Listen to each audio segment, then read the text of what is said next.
المهم صحيت بدري وشخص ملتزم جدا، وقلت طبعا اكيد هعمل فيديو على اليوتيوب، واكيد ده وقت نعمل فيديو على اليوتيوب. فبكل بساطه يلا بقى فيديوز كتير. وقبل اي شيء متنساش تعمل لايك وكومنت وسبسكرايب، وعايزين نوصل فيديو ل 100 لايكس.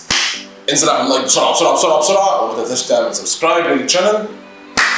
ويلا بينا نخش في الفيديو، وهو عن افكار التصوير وتطبيقها ازاي في الواقع بقى العملي. خش بالانترو.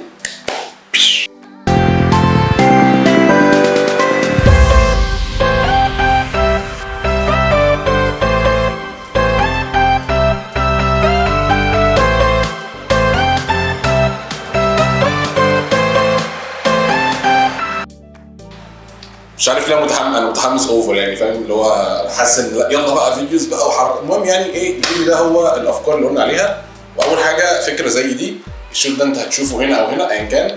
الشوت ده كان بتاع غفران، وكان الفكره بتاعته هو حاجه زي كده، اللي هو حاجه ميديا بقى، اللي هو التلفزيون القديم. بس طبعا التلفزيون القديم مش هينفع اجيبه دلوقتي عشان التلفزيون ده كبير جدا وتقيل جدا. فيعني هو كان تلفزيون قديم بجد، مش ماكيت او شكل او حاجه زي كده، لا كان تلفزيون بجد يعني.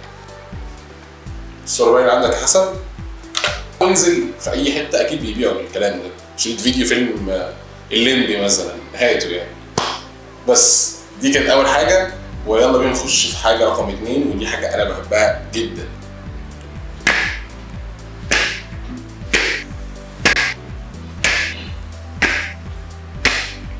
تاني حاجه وهي الشيء ده اللي انت اكيد شفته عندي كتير قوي.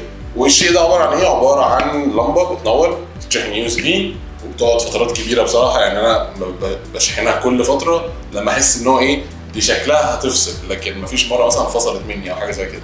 بتقعد فترات كبيره لان هي ما بتستخدمش باور عالي. المهم دي بتيجي ازاي؟ بتيجي بتاتش كده، تاتش كده تنور ابيض، تاتش كده تنور يعني وورم. هي المفروض وورم وكولد، فهي ابيض واحمر او اصفر ايا كان بقى. طبعا ده النور بيبقى عالي كده، فانت ممكن تقلله خالص او تعليه. وطبعا النور ده بيبقى عالي قوي، فلو الدنيا مظلمه شويه هتبقى منوره جدا في ايدك زي ما انت شفت كده. ولو الدنيا منوره كده هتبقى يعني خفيفه شويه. فطبعا لو انت مصور بيها في مكان مظلم شويه هتبقى شايف التفاصيل بقى بتاعت القمر والحاجات دي. فدي تقدر تصور بيها في افكار كتير بقى، وانت كل واحد بقى وجهه نظر وكل واحد لفكرته. وطبعا هسيب لك شويه صور كده كنت مصورها قبل كده تقدر تشوفها، وتقدر يعني يجي لك شويه افكار او لقطه او حاجه زي كده. ودي كانت تاني حاجه. تالت حاجه وطبعا الشيء اللي قلب الكوكب حرفيا، مش مصر، مش كوش، هو الشريط ده. والشريط ده طبعا اكيد كلنا شايف الشوت بتاعه، وطبعا مش هتكلم عن الشوت راح فين بقى وجه منين وعظمه والكلام ده كله. الحمد لله على كل شيء. المهم يعني ان ده برضو فكره جميله جدا. طبعا طلع تقيل يعني عامه مش خفيف، وده الباقي من بعد الشوت، لان الباقي طبعا كله كان كتير قوي. فانا ممكن اكمل بقيه الفيديو. انا عامل كده احترس منطقه عمل وكده، هكمل فيديو جدا.